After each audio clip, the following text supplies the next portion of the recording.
Hey friends, Kathleen here with another little snippet for seasonal fall decorating.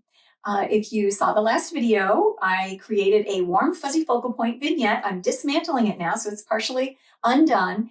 If you missed that video, look down below in the comments and you'll find the link for that so you can create a beautiful fall vignette from that. So I'm going to take these elements off of here in part. Some of them I'm going to use. Remember, I talked about having things that have flexibility, using elements that have flexibility. So when you do that,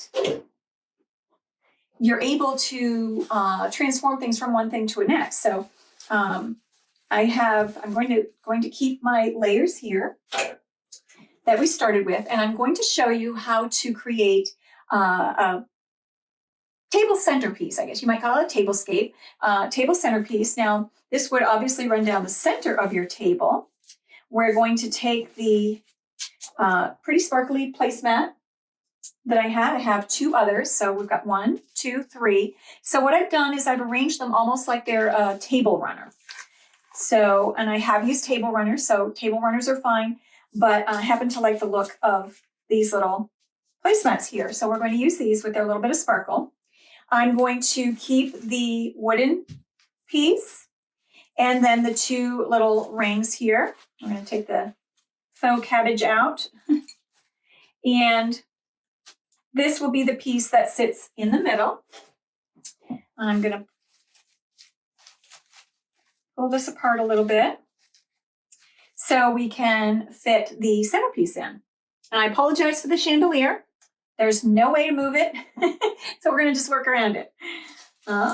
This is a really cute little soup tureen that I picked up probably at Home Goods. It's got the little pheasant on it in a cream color. So, is that straight there? Yeah, not too bad.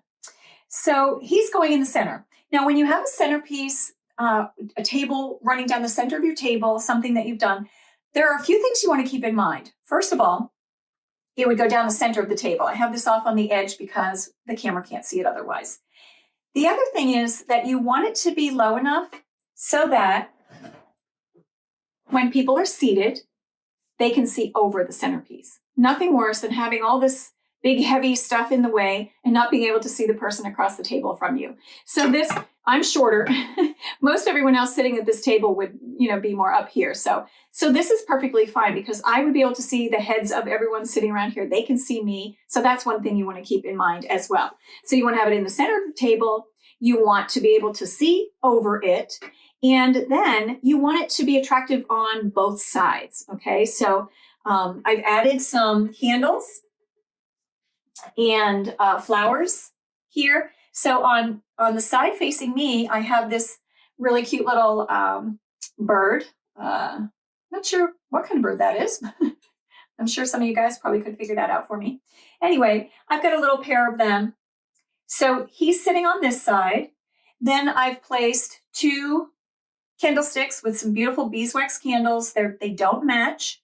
The thing that makes them work is that they're both crystal.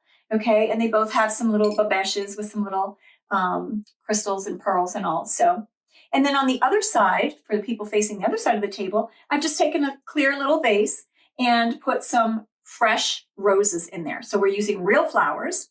These are not real. It's okay to mix the two.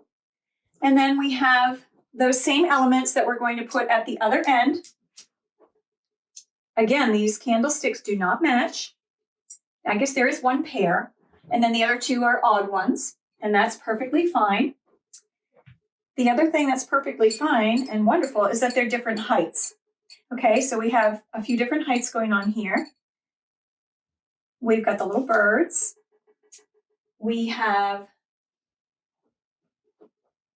some roses for this side. And a little rattle there. And there you have it. It's simple, okay? Now I like to add a little bit more. I like layers.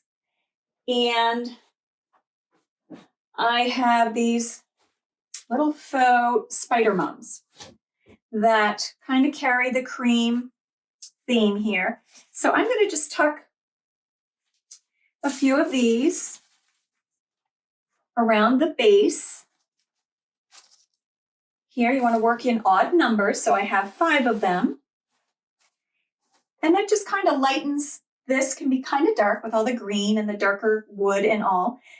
So this kind of ties in with this, which ties in with this. So you've got kind of a mixture of some richer fall colors. I like the burgundies and the pinks and golds. And then you've got the cream color going on here as well. So you've kind of got a nice mix. Now, certainly you would not have to have these in here. You might like really dark, rich colors all the way around. So you would just swap up your flowers. You could have some really rich gold or burgundy roses. You could switch these up with some darker color flowers here, or go without, whichever is your preference. However many layers you like to have. I have some little tiny pine cones and acorns. Do you ever go into Pier 1 or Williams-Sonoma, places like that? They've got these little boxes of table scatter is what a lot of times they're called. So that's what this is. And I probably got it on clearance somewhere. And those I just kind of fill in. These are pretty little candle rings. And there you go. You light your candles and you've got a very simple centerpiece that took just a few minutes to put together. And you've used items that you also can use in other areas of your home for different times of the year, and easy peasy. So I hope you enjoyed this, and we'll have some more segments coming up for you. Again, if you missed the vignette, the warm fuzzy focal point vignette with the fresh flowers to set someplace in your room on a table or a buffet or something, that link is below in the comments.